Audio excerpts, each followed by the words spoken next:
Ethan, this next question is for you. Senior citizens in Alaska are losing access to primary care physicians.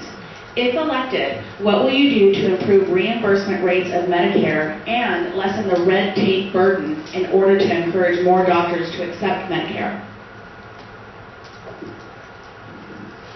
There's really a two-part answer to that. The first thing we need to do is make sure that there's more doctors. We need to start growing more of our own healthcare professionals in the state.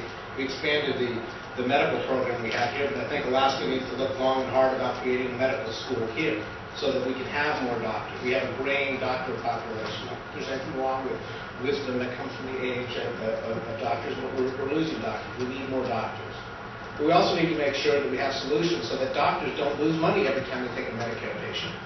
Because you look at what happens right now, and I've been to clinics across the state, and I've talked to doctors across the state. They lose money, and that's why they're not taking Medicare patients. And you need to find a way of allowing things like supplemental insurance to kick in.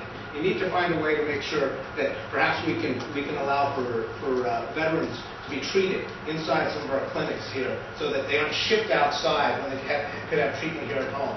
There are a range of answers, some large, some small. But the fundamental question we have to ask ourselves is why is Alaska and why is America's healthcare system broken? Why is it that almost 50 million Americans don't have insurance? Why 120,000 Alaskans don't have insurance? Because everybody gets treated. They just go to the emergency room. And that drives up the cost for everybody. So we need to do a couple of things as far as healthcare is concerned. There's some things that we should do on the national level, and I look for the day when we get closer to guaranteed access for everybody. But we need to do things here in the state, because part of what the problem is in Alaska is we keep waiting for other people to solve our problems, or we can solve them ourselves. We should have expanded Denali Kid Care.